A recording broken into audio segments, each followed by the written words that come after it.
está no estúdio conosco o Frei Dimas, ele que é formado pelo Instituto Bíblico Franciscano de Jerusalém e está fazendo doutorado na área de literatura paulina pela PUC-Rio, conhece muito bem a Sagrada Escritura.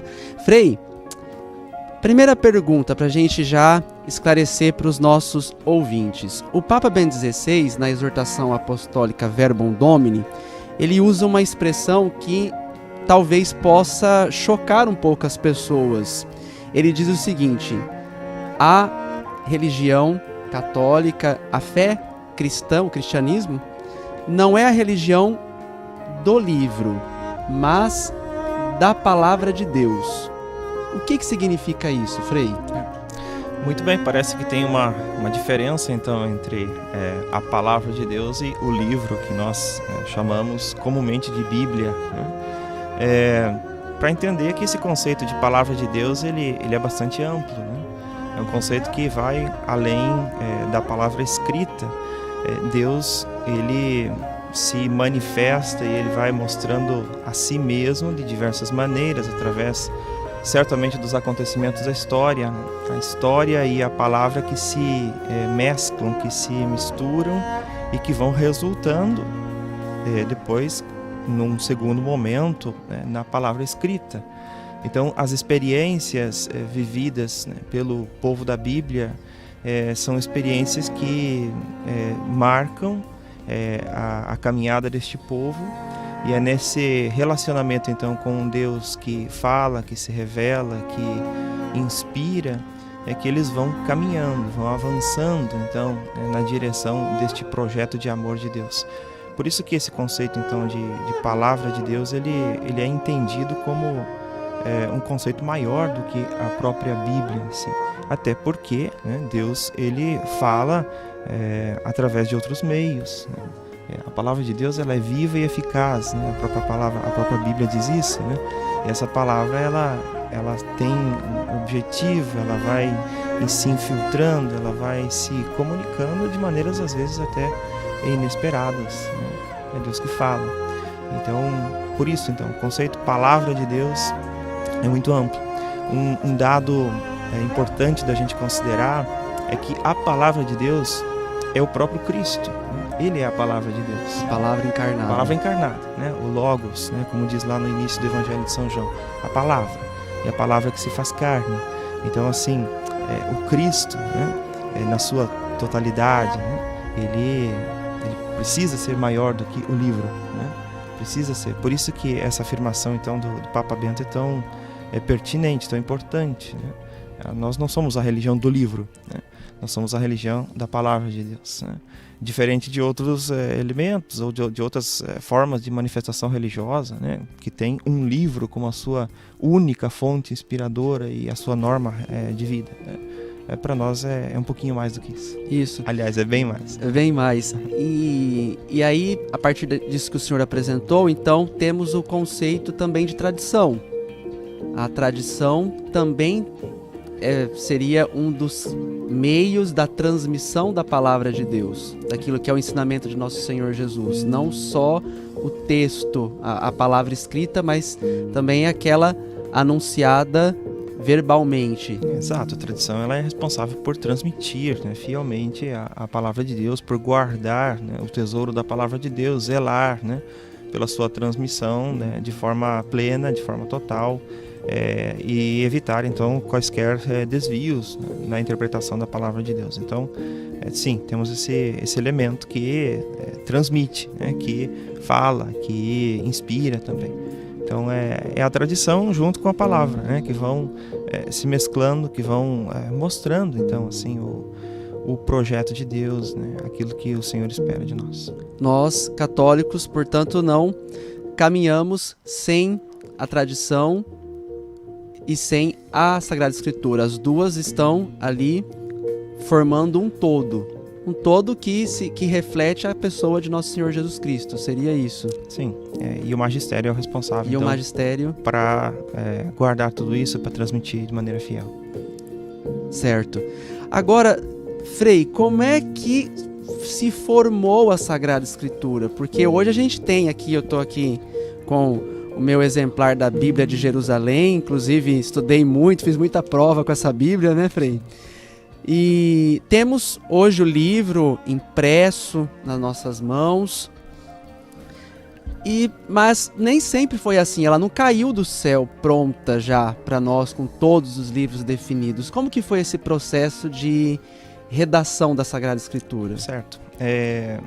Algumas pessoas talvez tenham essa noção de que a Bíblia como livro, né, ela foi ditada, né, por talvez algum anjo, né, alguma coisa nesse sentido assim, que foi escrita então de cabo a rabo, do início ao fim. Deus ditou. Deus foi ditando palavra por palavra, né, aquilo que deveria ser escrito.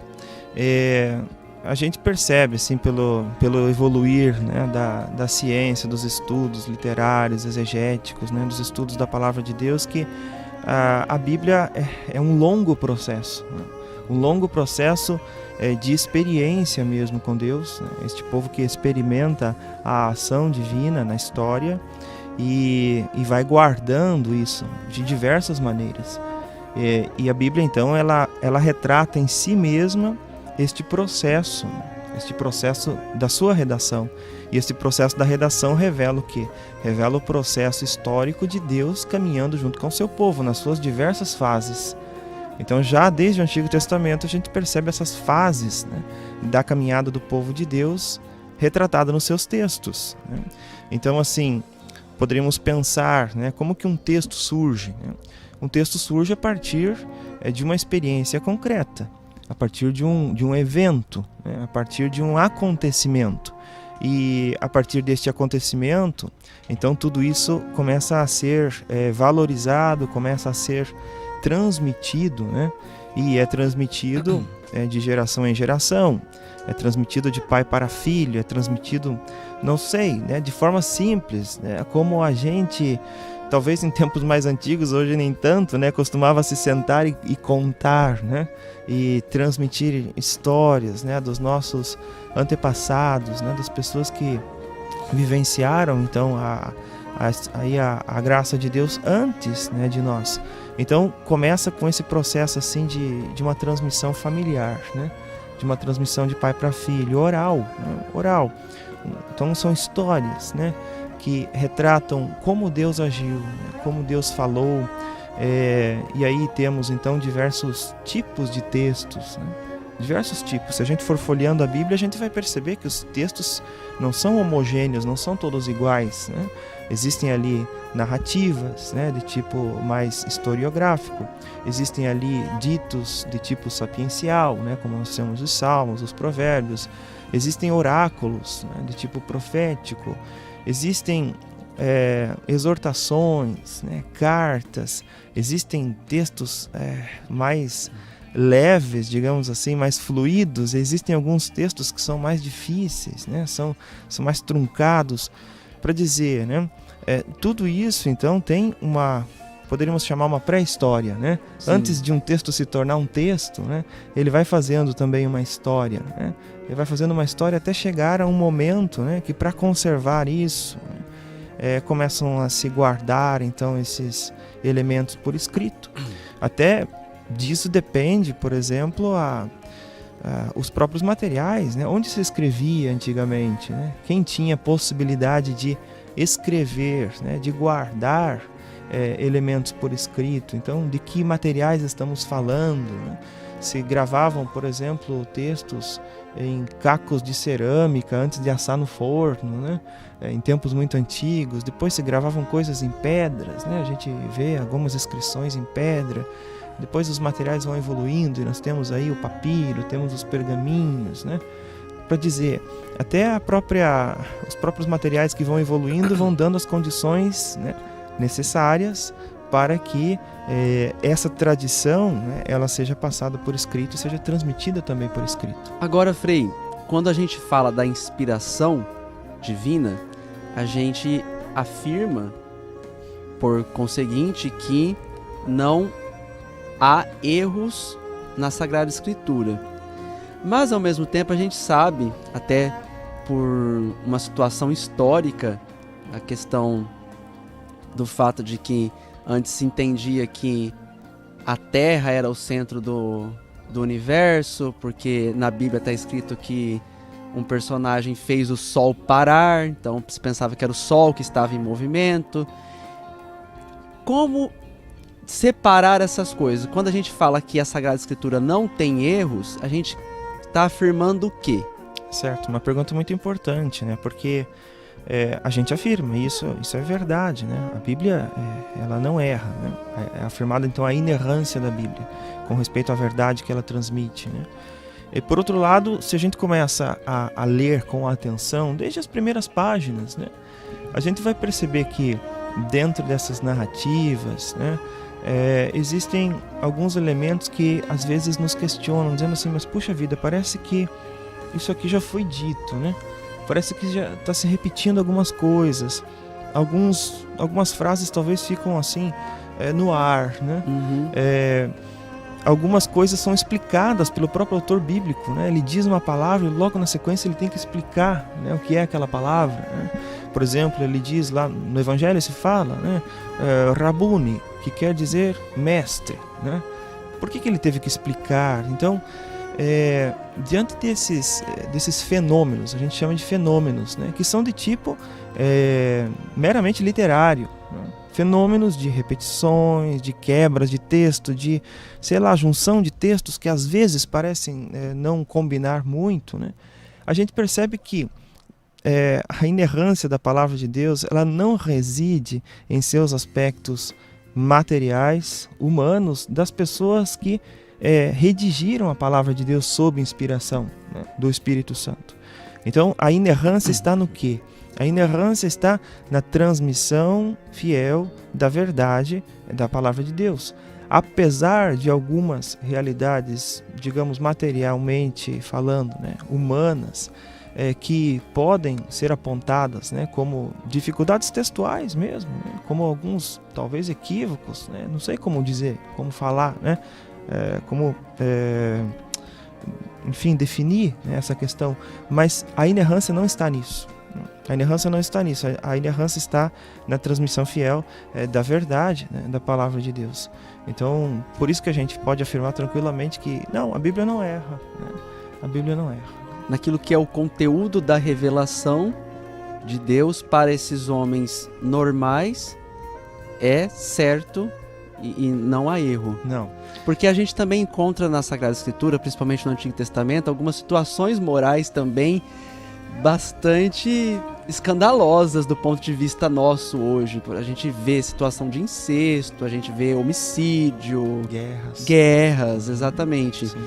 E precisa entender que era a etapa da revelação também nesses casos, né, Frei? Como eu dizia, nesse processo da redação da Bíblia, a gente vê uma história acontecendo, né? Uma história humana e bem humana, né? Deste povo de Israel no Antigo Testamento, do povo cristão, né? No Novo Testamento, é uma história humana mesclada com a presença divina, né? Com Deus que vai conduzindo. E, como dizíamos, né? A palavra se fez carne e quando se encarna, ela assume tudo aquilo que é nosso, né? A nossa natureza, a nossa fragilidade, né? E nessa encarnação, na nossa fragilidade, é preciso que seja feito também um processo, né? Um processo, uma caminhada, e nessa caminhada é preciso que muitas purificações aconteçam, é preciso que este povo aprenda, e aprenda às vezes a duras penas, né, o caminho que Deus propõe, e aprende caindo, e aprende errando, né? É o processo, e eu acredito que isso sim a Bíblia nos ensina com muita propriedade, né? Às vezes a gente tem a tentação de querer que as coisas aconteçam muito rapidamente, né? Que as pessoas aprendam tudo sobre a fé e a doutrina, assim, do dia para a noite, né? Uhum. E a gente acaba forçando a barra, e a palavra de Deus mostra como que Deus estabelece um processo, e Ele é paciencioso, né? E Ele é misericordioso, né, nesse processo. Vimos no último domingo, né, as belíssimas parábolas aí da misericórdia, né? Como que Deus é misericordioso e Ele é compassivo, né, nesse processo junto com o seu povo. O documento do Concílio Vaticano II, Dei Verbum, fala que, nesse sentido, a gente precisa buscar entender qual é a intenção do agiógrafo, Quem é o agiógrafo? É aquele que escreveu, né? O escritor da Sagrada Escritura. Né? É preciso entender a sua intenção para que a gente consiga chegar ao máximo possível, né? Naquela que é a mensagem que o texto nos traz. Um exemplo assim prático e rápido para a gente entender do que a gente está falando, né? No Evangelho de Marcos, lá na cena aos pés da cruz, né, no capítulo 15, versículo 39, diz que tem um centurião que depois da morte de Jesus, ele olha, né, estava ali, né, perto dele, e ele diz: verdadeiramente este homem era filho de Deus. Filho de Deus. Essa é a expressão então do centurião. Se a gente for pegar o mesmo relato, não em Marcos, mas em Lucas, outro evangelista, o mesmo relato aos pés da cruz, tem o centurião e tudo mais, esse centurião olha e diz: verdadeiramente este homem era justo. Justo. Outra palavra, né? E aí, claro, se a gente for se fixar, né, na letra, a gente pode cair naquilo que a gente chama de fundamentalismo, né, bíblico. Isso. Que é um problema. Então é preciso que a gente desça agora até a intenção de cada um desses dois evangelistas, percebendo assim o que está em jogo em cada um dos textos de Marcos e de Lucas. E a gente vai perceber que sim, Marcos ele tem uma atenção mais especial a este dado, né, e quer transmitir que Jesus é o Filho de Deus. Desde o primeiro versículo do seu evangelho, assim, ele diz: Evangelho de Jesus Cristo, Filho de Deus, né? Certo. E assim vai, né? Lucas, por sua vez, ele tem outra intencionalidade, né, para passar a sua catequese. É preciso entender que os fatos, eles aconteceram, né? As narrativas, elas estão aí, mas que os evangelistas, eles colocam essas narrativas, dispõem essas narrativas dos evangelhos de modo tal a transmitir também a sua mensagem, a sua catequese. Então, além, né, do fato em si, né, que nós temos ali narrado, é preciso entender também qual é a catequese deste evangelista, daquele outro, né? Porque eles estão transmitindo verdades, né, de fé, verdades com respeito a Deus, né, do modo como eles estão dispondo os textos, no modo como eles narram, no modo como eles amarram as coisas, né, dentro do Evangelho. E isso também é palavra de Deus, né? Isso também é mensagem, né, por parte de Deus para cada um de nós. Então só um exemplo prático aí para a gente perceber como que a gente poderia ficar com esses dois textos aí em paralelo e dizer assim: mas meu Deus, e agora? Qual é a verdade? O que ele disse? Não é tão importante o que ele disse, mas aquilo que o Evangelho está transmitindo em cada um no seu contexto. O Papa Bento XVI também falava que essa seria a leitura canônica da Sagrada Escritura, ler a Bíblia não separado, isolado cada versículo, mas lê-la dentro do seu contexto e lê-la como um todo. Fazendo relações de um livro com outro. Isso é uma leitura canônica, quer dizer, o cânon é uma lista, né? Isso. A lista dos livros, a gente pode falar sobre isso também, né? Uhum. A lista dos livros que estão na Bíblia, que são, né, palavra de Deus, e a gente que interpretar, então, um texto com base em outro também, percebendo como que os livros bíblicos eles dialogam entre si, né? Eles vão se mostrando e vão se reinterpretando e vão se repropondo e vão chegando até uma plenitude até da própria palavra, né? Que, claro, a plenitude é o próprio Cristo. Então, esses textos eles vão caminhando nessa direção. Agora, Frei, na nossa Sagrada Escritura, nossa Bíblia, que nós católicos seguimos, nós temos 73 livros canônicos, 27 no Novo e 46 no Antigo Testamento. Para os protestantes já muda um pouco. E com relação aos judeus, se a gente falar do Antigo Testamento, também tem uma diferenciação. Qual foi o critério adotado então pela Igreja para discernir como magistério quais seriam de fato os livros inspirados por Deus e aqueles que seriam os chamados apócrifos? Muita gente já ouviu falar dos apócrifos, apócrifo de Maria Madalena, o apócrifo de Judas, de Tiago e assim por diante. Certo. A diferença na lista dos livros diz respeito somente ao Antigo Testamento. As Bíblias católicas, elas têm 7 livros que não estão contidos nas Bíblias da Reforma Protestante, né? Por quê? Porque essa diferença se baseia no cânon de acordo com a língua, né? A língua, porque o Antigo Testamento, a sua grande maioria, foi escrito em hebraico, né? A língua do povo semita, do povo judeu do Antigo Testamento, e algumas partes em aramaico também, né? Depois de algum tempo, quando os judeus começaram a sair, né, da terra prometida e morar em outros lugares, né, também sentiram a necessidade de traduzir os seus textos para uma língua que fosse mais compreensível, né, no contexto onde estavam. Em Alexandria, no Egito, se falava o grego, então começou-se a traduzir os textos do hebraico para o grego. Mas não eram só traduções, também ali surgiram novas tradições, né, desse povo de Deus do Antigo Testamento, que já não escrevia mais em hebraico, mas escrevia em grego. Né? Certo. Aí nós temos então os livros, livro da sabedoria, por exemplo, né? O livro do Eclesiástico, os livros dos Macabeus, né? Algumas partes de alguns livros também, como Daniel, Esther, enfim. Esses textos foram escritos originalmente numa língua que não é a língua original do povo de Deus, né, do povo judeu.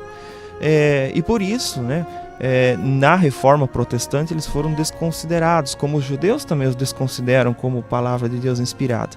Qual que é o critério, então, para nós assumirmos também esses livros, né, como cânon inspirado, né, fonte de revelação divina? Pelo fato de que a própria igreja cristã primitiva usou esses textos. Sim. Né? Usou essa versão, que é a versão, a gente chama a versão grega, a versão dos 70. Né? Talvez alguns já ouviram, né, essa expressão, a Bíblia dos 70. A Bíblia dos 70 é a tradução grega da Bíblia. Ali, no Novo Testamento, a gente já vê algumas citações, né, do Antigo com base nessa tradução, que continha, então, esses livros a mais, podemos dizer assim. Então, esse é um critério fundamental, perceber que desde o início esses textos foram usados, são citados no Novo Testamento e por isso são também inspirados. A língua não é um critério fundamental para se determinar se um texto é inspirado ou não. Agora, existem alguns critérios, né? Por isso que outros textos, né, que você chamou de apócrifos, de fato, né, são textos apócrifos, eles não entram no cânon bíblico porque foram vistos que são tardios, né? Primeira coisa, eles já são tardios, eles não são da época cristã apostólica. Né? Ou pós-apostólica imediatamente, né? E eles são textos que são muito influenciados por doutrinas estranhas à fé cristã. Exato, algumas doutrinas, enfim, alguns sistemas de pensamento que são estranhos à fé cristã e que, por isso mesmo, não condizem à fé que foi sempre professada e transmitida desde os tempos dos apóstolos, né? Por isso são chamados apócrifos. Eles são inúteis? Não, eles não são inúteis, né? Eles Pode são textos... ter alguma coisa ali que... Exato, são textos que até podem ajudar a gente a investigar alguma questão. Por exemplo, dos apócrifos é que a gente sabe quem são os pais da Virgem Maria, né? São Joaquim e Santana, e outras informações assim que, embora sejam boas, né? Elas não são determinantes, né, para a transmissão da fé. Por isso são livros que não foram incluídos, né, no cânon bíblico, não são livros canônicos inspirados, mas são apócrifos. Agora, nesse processo de formação do cânon, para nós entendemos então a Sagrada Escritura como dividida em duas partes, Antigo e Novo Testamento. Por que essa definição de Antigo e Novo Testamento? Certo, nós temos aqui a palavra testamento, ou aliança, um dos conceitos fundamentais, né, da Sagrada Escritura. Deus faz aliança, né, com o seu povo, né? Ele se compromete com o seu povo. E esta aliança, ela foi sendo gestada, né, e foi sendo vivida desde tempos muito remotos, né? A gente diz que tem uma aliança desde a criação, né? Certo. Como o próprio Gênesis nos transmite, né? Uma aliança de Deus com a humanidade. E esta aliança, ela vai passando por diversas fases, né? Por processos de fidelidade e de queda, né? De fidelidade e de queda deste povo.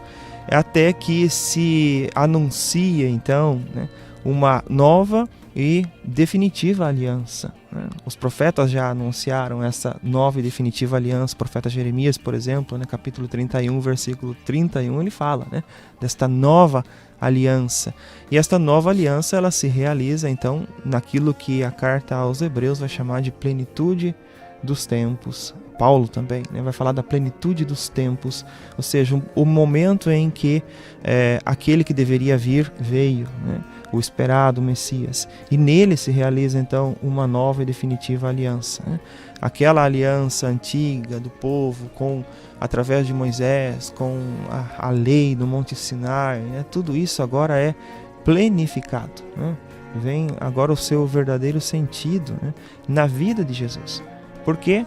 Porque ele mostra de maneira plena, né, de maneira total, a figura, a pessoa de Deus, né, neste mundo. Então é ele que realiza isso. E ele realiza através da sua vida, do seu ministério, da sua morte e ressurreição, né? Então isso se chama nova aliança, né? Nova aliança, que é o Novo Testamento.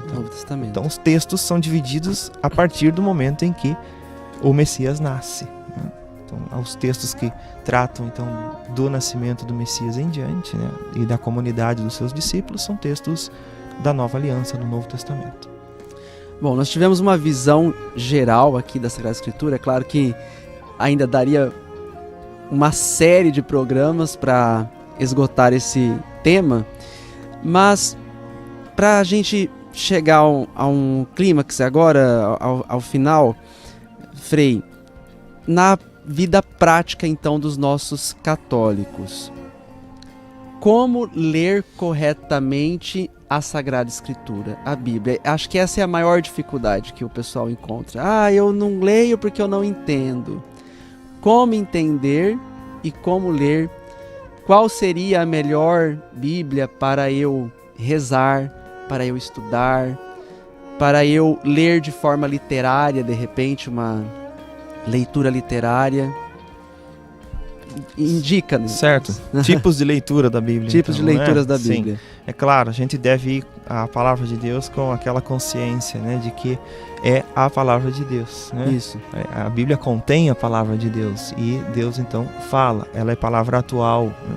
Ela é palavra que dá vida hoje, né? Ela não é um livro simplesmente histórico, literário, né? Escrito para povos, né, de um passado longínquo. Ele é um livro atual, né? A primeira concepção, né, que a gente tem que ter é essa, né? A atualidade da palavra de Deus. Depois, assim, diante das dificuldades literárias que a gente já apontou aqui, é importante que a gente tenha uma boa tradução da Bíblia, né? Se a gente não tem as condições para ler o texto na língua original, né, que de fato, né, é árduo, né, um processo que, né, exige bastante tempo e bastante empenho, mas existem muito boas traduções bíblicas, né, na nossa língua em português. Então é preciso que a gente busque, né, uma tradução que seja adequada, né, e uma tradução que nos ajude mesmo a interpretar. Eu digo sempre assim para as pessoas, mas eles me perguntam, qual é a melhor Bíblia? Qual que é a melhor tradução da Bíblia? Essa é boa, vem com várias, né? Eu digo assim, olha, a melhor tradução é aquela que você lê, né? Aquela que você lê. Ótimo. Porque senão não adianta você ter 4 ou 5 Bíblias diferentes na sua estante e não ler. Mas assim, é preciso que a gente tenha pelo menos 2 traduções diferentes. Porque às vezes a gente percebe algumas dificuldades numa tradução, a gente pode correr a outra e comparar o modo como foi traduzido. E ali a gente já consegue perceber, então, a ideia que está por trás daquele conceito, daquela frase, daquele elemento, né? Então, assim, com 2 traduções, observando as notas. As notas de rodapé são importantes. As notas ajudam muito, as introduções, né? Para cada livro tem uma introdução, então você percebe ali quais são as partes deste livro que você vai ler, né? Qual é uma mensagem central, quais outras mensagens estão ligadas a essa mensagem central, e assim você vai mergulhando, né? Para começar, talvez muitas pessoas já tiveram aquele intuito assim de dizer, vou ler a Bíblia inteira, né? E começa lá, Gênesis 1. De capa a capa. De capa a capa, né? Vou do começo ao fim. E, sei lá, começa bem, mas logo desanima, né? Chega em Levítico, abandona. Sim. ou talvez até antes, né? Um método, assim, eu diria, a gente poderia começar com os evangelhos. Isso. Com os evangelhos, né? Vamos ao centro, né? Porque tudo aquilo que vem antes, né? O Antigo Testamento, ele serve como profecia, como anúncio, né? Das realidades da vida de Jesus, né? Da vida e do ensinamento, da paixão, morte e ressurreição de Jesus. Então tudo isso está anunciado no Antigo Testamento. Então vamos primeiro, né, aos evangelhos. E depois a gente vai buscando, assim, né, no Antigo Testamento também, os elementos que a gente consegue ver no Novo. O Novo e o Antigo, eles se iluminam, né, mutuamente, eles se iluminam. Então esse é um bom caminho, assim, para a gente começar. Poderia fazer uma consideração para nós, para finalizar o programa? O mês da Bíblia, considerado assim, mês de setembro, né? Não que os outros meses não sejam meses da Bíblia, né? Sim. Mas essa tradição na Igreja do Brasil, desde 1971 já, que elege então o mês de setembro para uma caminhada mais intensa, né? De estudos, de aprofundamento, né? De experiência com a Palavra de Deus, justamente porque neste mês nós celebramos a memória de São Jerônimo. No dia 30, né, de setembro é o dia de São Jerônimo, ele que foi um exegeta exímio, né, que traduziu a Bíblia para o latim, né, no século IV. Então todo o trabalho aí de tradução, né, da Bíblia de São Jerônimo é padroeiro, então, da exegese bíblica também. O mês da Bíblia todo ano tem um livro especial, né, que a CNBB recomenda, né, para a leitura, e daí saem muitos subsídios que nos ajudam também a caminhar. Nesse ano, o livro proposto é o livro de Josué. Livro de Josué. Livro Ótimo. de Josué. O Josué é o sucessor de Moisés, aquele que é responsável para fazer o povo de Deus entrar, né, na Terra Prometida, ele que lidera então o povo nessa conquista e na divisão das terras, né, na Terra de Canaã. Então é um livro bastante intenso, né, bastante intenso, e precisa de bastante estudo, especialmente pela linguagem, enfim, pelos temas que estão aí desenvolvidos. Tem vários subsídios aí. A internet está cheia também, né, de aulas, de simpósios, enfim.